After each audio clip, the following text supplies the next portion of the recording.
Good morning. I've got a wonderful book to share with you today called Hide and Seek Fog. It was written by Alvin Treslet and illustrated by Roger Duvoisin.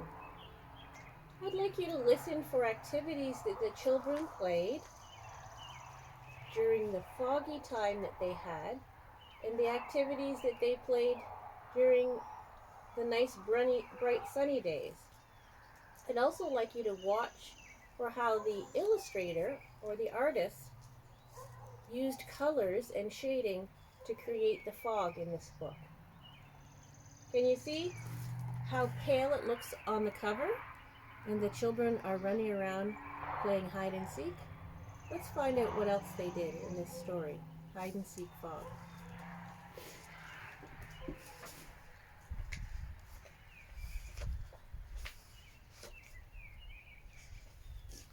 You can see the sailboats on this page, but you can see misty pale colors in front of them, and that's how the illustrator has created the fog. The lobster man first saw the fog as it rolled in from the sea. He watched it turn off the sun sparkle on the waves, and he saw the water turn gray. Carefully he set his last lobster pot and headed his boat back to shore. So you can see on this page that the sailboat is bright red, but you can see that the paler colors of the fog rolling in behind him.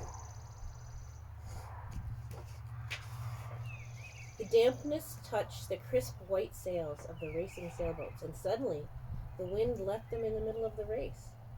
The sailboats had to creep home across the islands and across the bay ahead of the rolling fog. Do you think they'll win the race against the fog and get home before it rolls in?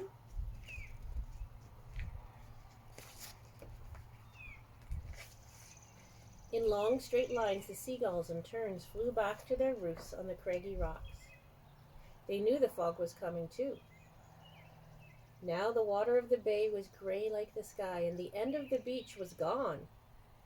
Now the afternoon sun turned to a pale daytime moon, and then vanished into the bank of the fog. So we can really see how pale the sky is now, and you can see the sun is shining through, but it's not bright anymore. It looks more like a pale moon.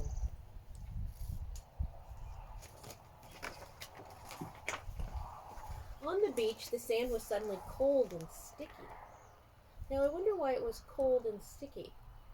When fog happens, it's actually a cloud that has touched the ground. So we know that when cold air interacts with the warmer air, we get fog because cold air makes the water that's a gas in the air condense. The water has evaporated into gas in the air, and when the air gets colder, it condenses to liquid drops, and those drops cling together to form a cloud. And fog is that big cloud that's touching the ground and covering all the air closer to the ground. So it's one big cloud touching the ground. On the beach, the sand was suddenly cold and sticky. The mothers and fathers gathered up blankets and picnic baskets. They called, "Kathy, John, come out of the water, we're going now." The children ran in and out one more time, blue-lipped and shivering. They scurried around looking for lost pails and shovels. They scooped up one more pretty shell and a gray seagull feather. Then everyone trudged across the chilly sand and cold rocks back to cars and cottages. You can see it's getting quite foggy now, and the parents want the children to come out because they can't see them very well in the water when it's foggy, and the children want to come out because it's getting cold.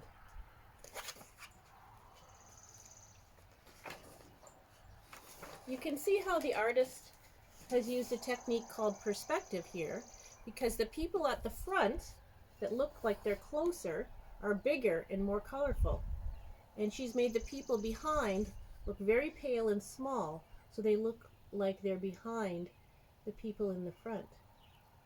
That's called perspective, and the artist does that by using shaded colors and by the size of the people in the front and the back.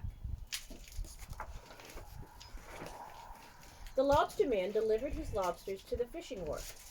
He hurried home through the winding streets, just as the fog began to hide the town. He got there just in time, just before the fog. The sailboats bobbled like corks on the dull gray water of the cove. Their sails were wrapped for the night, and the sailors rowed through the misty fog back to land. But indoors, in the seaside cottages, the children toasted marshmallows over a driftwood fire, while the fog toe-tipped past the windows and across the porch. And the fog stayed for 3 days. So, we just heard one of the first activities they're going to do indoors. They're having a fire in their fireplace with driftwood they've collected from the beach, and they're toasting marshmallows. Doesn't that sound like fun? On the first day, the lobsterman spent his time painting buoys and mending lobster pots. So, because he couldn't go out in the foggy weather, he was spending this time mending his lobster pots that he collects lobsters in, and he was painting buoys. Now, buoys are oval-shaped with a post coming out of the top, and fishermen put them in the water attached to their lobster pots, and they bob up on top of the water so they know where they left their lobster pots that sink down farther. He could hear the mournful, lost voices of the foghorns calling across the empty grayness of the bay. The fathers read books and took naps. Then they got out their cars and drove the mothers into town so they could do their marketing, creeping along the strange and hidden roads. The streets of the town were so full of fog that the people bumped into one another with their arms full of bundles. So the cars were driving very slowly because driving in foggy weather is more difficult because you can't see very far in front of you. And if you look at this picture, you can see that the people on the street can barely see each other because the fog is so thick. It's like a blanket, a thick white blanket. And if you look really closely, you can see the houses in the background. You can barely see them, and that the artist is showing you how thick the fog is by the colors that she's using. She's made the houses in the background very pale.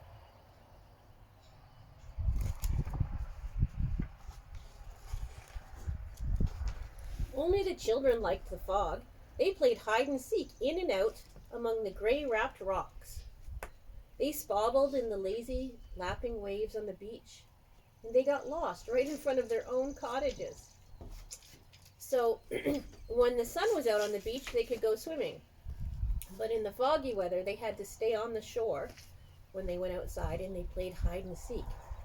Don't you think that the fog would make a wonderful cover for hide and seek? It would be easier to find a wonderful hiding spot in the fog, I would think.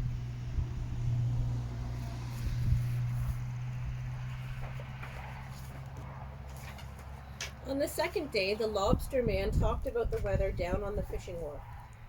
The worst fog in 20 years, the lobster man said, and no one could go out after the fish. There they are chatting.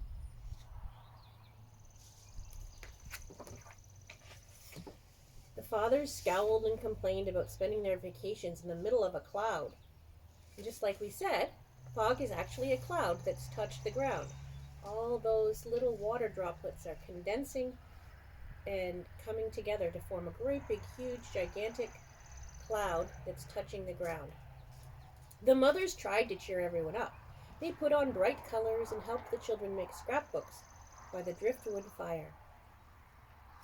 And there's the beautiful fireplace.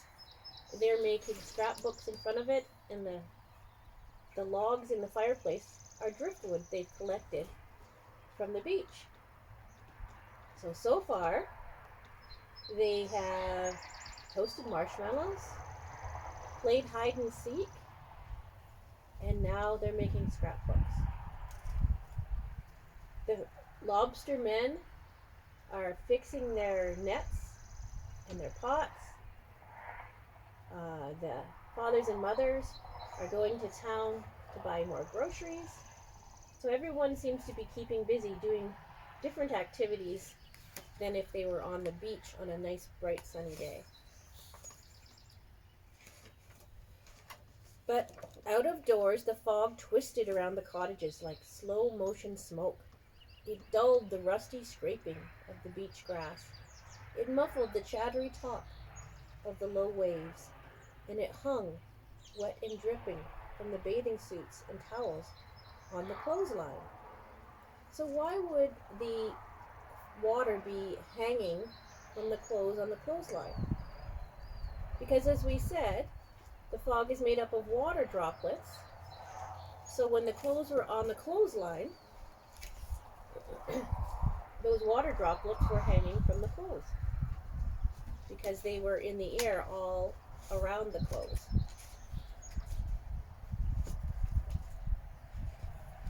Then, on the third day, there was suddenly a warm glow in the foggy air, and before everyone's eyes, the damp of the cotton wool thinned out. Now, I wonder why the author described the fog like cotton wool.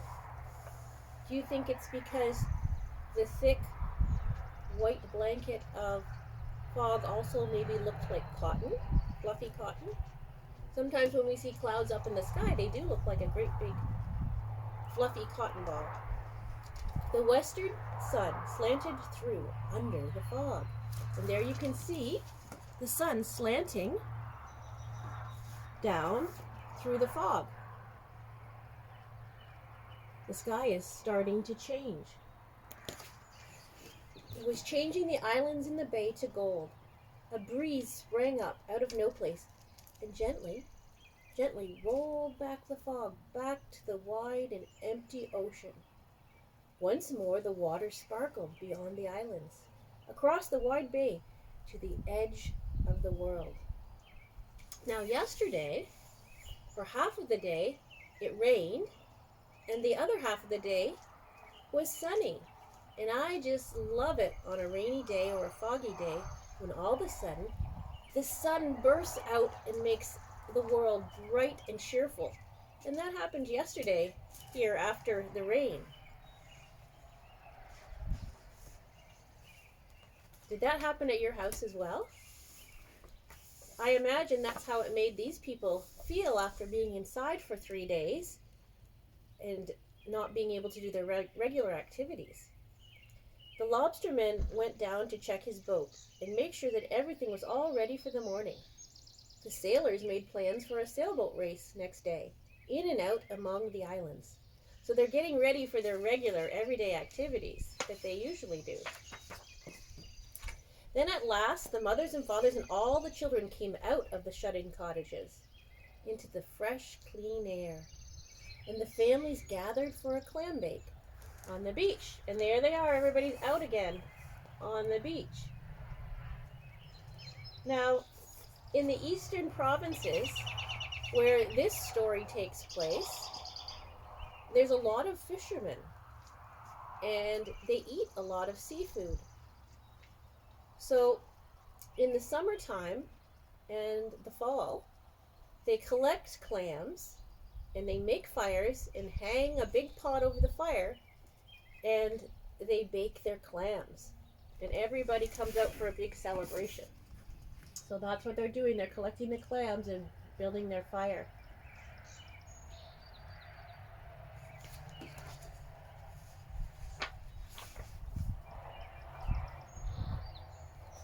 So eventually everybody got outside and back to their regular activities.